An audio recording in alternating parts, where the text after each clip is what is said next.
Hello friends, जो भी छात्र छात्राएं बिहार से बीएड करना चाहते हैं उन सभी छात्र छात्राओं के लिए यहाँ पे बहुत बड़ी खुशखबरी निकल कर आ रही है। 2 वर्षीय बिहार बीएड के लिए कॉमन एंट्रेंस टेस्ट के लिए यहाँ पे नोटिफिकेशन को जारी कर दिया गया है। सभी जानकारी को समझेंगे इस वीडियो में। सबसे पहले आपको इस वेबसाइट पर आ जाना है। आपको लिंक मिल जाएगा डिस्क्रिप्शन बॉक्स में, आप वहाँ से क्लिक करके इस वेबसाइट पर आ जाएंगे। यहीं पे आपको ऑनलाइन रजिस्ट्रेशन का लिंक मिल जाएगा। आपको नीचे स्क्रॉल डाउन करना है फ्रेंड्स। अभी यहाँ पे अप्लाई शुरू नहीं हुआ है। आप देखेंगे तो यहाँ पे डेट दिया गया है। आप 3 मई से 26 मई तक यहाँ पे फॉर्म को फिलअप कर सकते हैं। जिसके बाद अगर किसी कारणवश इस बीच में आप फॉर्म को नहीं फिलअप करते हैं तो आप लेट फाइन के साथ 2 जून तक यहाँ पे फॉर्म को फिलअप कर सकते हैं। यहाँ पर जितना आपका एप्लीकेशन फ़ी है उससे कुछ ज़्यादा लिए जाएंगे लेट फाइन के रूप में। आप 27 मई से 6 जून तक यहाँ पे लेट फाइन के साथ अप्लाई कर सकते हैं। जिसके बाद यदि आप फॉर्म में किसी प्रकार की कोई गलती किए हैं तो आपको एडिटिंग का भी मौका यहाँ पे दिया जाएगा, जिसमें कि 1 जून से 4 जून तक आप फॉर्म को एडिटिंग कर सकते हैं। जिसके बाद आपका एडमिट कार्ड 17 जून को यहाँ पे इशू हो जाएगा। आप 17 जून को यहाँ पे डाउनलोड कर सकते हैं। और आपका जो है एंट्रेंस टेस्ट 25 जून को यहाँ पे होने वाला है। आप देख सकते हैं वेबसाइट पे साफ साफ दिया गया है। जिसके बाद आपको नीचे स्क्रॉल डाउन करना है और यहाँ पे प्रोस्पेक्टस आपको देखने को मिलेगा। और आप रजिस्ट्रेशन कैसे करेंगे उसके लिए आपको यहाँ पे बताया गया है, तो इसे भी PDF फॉर्मेट में डाउनलोड करके आप इसे देख सकते हैं। आप देख सकते हैं इसमें बताया गया है कि आपको कैसे फॉर्म को फिलअप करना है। सभी जानकारी को इसमें बताया गया है। आप देख सकते हैं, इससे देख करके आप फॉर्म को फिलअप कर सकते हैं। जिसके बाद आपको यहाँ पे प्रोस्पेक्टस को पढ़ लेना है। आप इस तरह से डाउनलोड कर लेंगे क्लिक करके, तो इस तरह से आपका प्रोस्पेक्टस आ जाएगा। आपको नीचे स्क्रॉल डाउन करना है। यहीं पे महत्वपूर्ण निर्देश दिया गया है। यहाँ पे बताया गया है कि फॉर्म भरने से पहले आप यहाँ पे सभी दिशा निर्देश को ध्यानपूर्वक पढ़ लेंगे। जिसके बाद यहाँ पे बताया गया है अगर किसी भी प्रकार के यहाँ पे गलती करते हैं फॉर्म भरने में तो आप स्वयं इसके लिए उत्तरदायी होंगे। और यहाँ पे 3 नंबर कॉलम में बताया गया है अभ्यर्थी फॉर्म भरने के बाद प्रिंट आउट निकाल करके छाया प्रति अपने पास रखे रहेंगे। उसमें जो पंजीकरण अंकित है वो भविष्य में आपको काम आएंगे। आपको किसी भी प्रकार का डॉक्यूमेंट कहीं भी किसी यूनिवर्सिटी में भेजने की आवश्यकता नहीं है। पर बताया गया इसको ललित नारायण मिथिला विश्वविद्यालय अथवा कहीं भी भेजने की आवश्यकता नहीं है। जिसके बाद आपको नीचे स्क्रॉल डाउन करना है। यहाँ पे फ़ोटो के बारे में बताया गया है कि आपका फ़ोटो रंगीन होना चाहिए और पूरा क्लियर दिखना चाहिए फेस। जिसके बाद आपका यहाँ पर डायमेंशन दिया गया है, इस आकार में आपका फ़ोटो होना चाहिए। फोटोग्राफ और हस्ताक्षर का यहाँ पे 100 KB से कम होना चाहिए और JPG फॉर्मेट में होना चाहिए। जिसके बाद ईमेल आईडी ही आपका यहाँ पे लॉगिन आईडी होगा, यह बताया गया है। आपको नीचे स्क्रॉल डाउन करना है। 7 नंबर कॉलम में बताया गया है कि आवेदन करते समय आपको मैट्रिक, इंटर और स्नातक एवं MA किए हैं यदि उत्तीर्ण हैं अथवा समकक्ष के अंक पत्र को आपको अपलोड करना होगा। इन्हें अपने पास रखें। मैट्रिक, इंटर और ग्रेजुएशन इन तीनों का जो है अंक पत्र आपको अपलोड करना होता है। यदि आपने MA किया है तो आप उसे भी यहाँ पे अपलोड कर सकते हैं और अपनी जानकारी को दे सकते हैं। यदि नहीं किए हैं तो कोई बात नहीं, से ये ऑप्शनल होता है, इसे छोड़ सकते हैं। जिसके बाद आपको पहचान के लिए एक प्रूफ यहाँ पे देना होगा। आप आधार कार्ड दे सकते हैं, मतदाता पहचान पत्र दे सकते हैं, ड्राइविंग लाइसेंस दे सकते हैं। जिसके बाद यहाँ पे शेड्यूल बताया गया है कि कब से कब तक आपका क्या होने वाला है यहाँ पे। तो फॉर्म अप्लाई आपका यहाँ से 3/5 से 26/5/2024 तक फॉर्म को फिलअप कर सकते हैं। जिसके बाद यदि किसी कारणवश आप नहीं फॉर्म को भर पाते हैं तो आप लेट फाइन के साथ 27/5 से 2/6/2024 तक आप फॉर्म को फिलअप कर सकते हैं। इसमें आपसे कुछ एक्स्ट्रा पैसे चार्ज किए जाएंगे। जिसके बाद यदि किसी प्रकार से गलती करते हैं फॉर्म भरने में तो आपको एडिटिंग का भी मौका दिया जाएगा फ्रेंड्स। तो आप 1/6/2024 से 4/6/2024 तक आप फॉर्म को एडिटिंग कर सकते हैं। लेकिन फ्रेंड्स आप ध्यानपूर्वक भरिएगा, आप सभी डिटेल्स को एडिटिंग कर पाएंगे या नहीं ये इसमें बताया नहीं गया है। जिसके बाद आपका एडमिट कार्ड इशू किया जाएगा 17/6/2024 को और एंट्रेंस टेस्ट आपका 25/6/2024 को लिए जाएंगे। जिसके बाद आपको नीचे स्क्रॉल डाउन करना है और यहाँ पे आपका एलिजिबिलिटी बताया गया है। आपका शैक्षणिक अर्हता क्या होना चाहिए इस फॉर्म को फिलअप करने के लिए।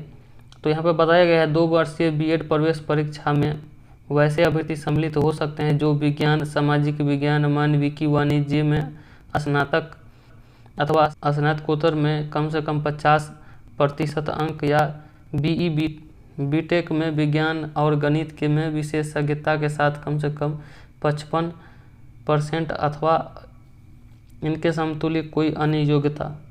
यहाँ पे बताया गया है कि आप मैट्रिक, इंटर और ग्रेजुएशन में 50% आपका मार्क्स होना चाहिए, आप तभी यहाँ पे फॉर्म को फिलअप कर सकते हैं। जिसके बाद यदि कोई शिक्षा शास्त्री से यहाँ पे करना चाहते हैं तो उनके लिए यहाँ पे बताया गया है कि किसी भी मान्यता प्राप्त विश्वविद्यालय से शास्त्री या BA संस्कृत मुख्य विषय होना चाहिए आपका, जिसमें 50% प्राप्तांक के साथ उत्तीर्ण होना चाहिए। आप इसे ध्यान से पढ़ लेंगे फ्रेंड्स। जिसके बाद आपको नीचे स्क्रॉल डाउन करना है तो यहाँ पे ऑनलाइन आवेदन के संबंधी कुछ निर्देश दिए गए हैं, जिसमें बताया गया है कि अभ्यर्थी का नाम आपके जो है मैट्रिक के मार्कशीट के अनुसार आप भरेंगे और नाम के आगे आप श्री, श्रीमती या श्रीमान इत्यादि का प्रयोग नहीं करेंगे। जिसके बाद पिता का नाम भी यहाँ पे मैट्रिक के मार्कशीट के अनुसार ही फिलअप करेंगे। आपको मिस्टर, मिस या मिसिस आपको कुछ भी नहीं यहाँ पे लगाना है। जिसके बाद माता का नाम यहाँ पे फिलअप करेंगे और डेट ऑफ बर्थ जो है आपके मैट्रिक के मार्कशीट के अनुसार यहाँ पे फिलअप करेंगे। ईमेल आईडी पे आपका OTP जाएगा जिसको वेरिफिकेशन करना होता है। मोबाइल नंबर पर भी आपका OTP जाता है जिसको वेरिफिकेशन करना पड़ता है। कि आपको जेंडर यहाँ पे चूज कर लेना है। जिसके बाद आपका नेशनलिटी जो है यहाँ पे इंडियन होना चाहिए। आप नीचे स्क्रॉल डाउन करेंगे तो यहाँ पे आरक्षण के बारे में बताया गया है। जिसके बाद आप नीचे स्क्रॉल डाउन करेंगे तो देखिए यहाँ पे बताया गया है कि आपका जो है पूरा एड्रेस यहाँ पे फिलअप करना है। और इसके बाद यहाँ पे बताया गया कि मैट्रिक, इंटर और स्नातक आपका यहाँ पे जो है अंक पत्र को अपलोड करना होगा। इसके बाद यदि आपने PG कर रखा है तो उसका भी डिटेल्स यहाँ पे दे सकते हैं। आप नीचे स्क्रॉल डाउन करेंगे, आपका जो है एग्ज़ाम सेंटर होने वाला, आप 3 शहरों का चयन कर सकते हैं। यहाँ पे आपको नीचे स्क्रॉल डाउन करना है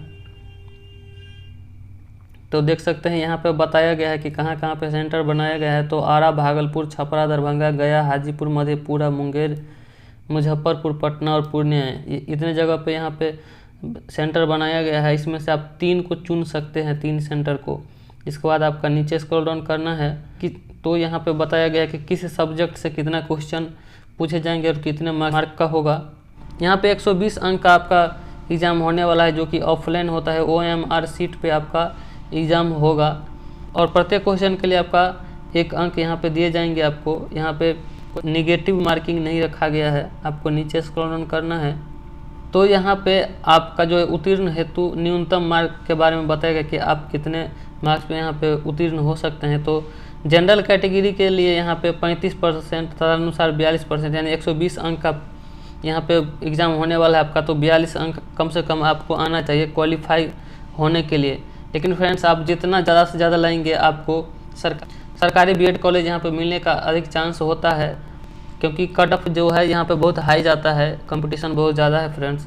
तो आप जितना अधिक से अधिक मार्क्स ला पाए उतना आपके लिए सही रहेगा। जिसके बाद यहाँ पे SC, ST, BC और EBC के कैंडिडेट के लिए यहाँ पे और EWS और उनके लिए यहाँ पे 30% तदनुसार 36 अंक आपको 120 नंबर के पूछे जाएंगे। तो 36 अंक आपको लाना ज़रूरी है क्वालिफाइड होने के लिए।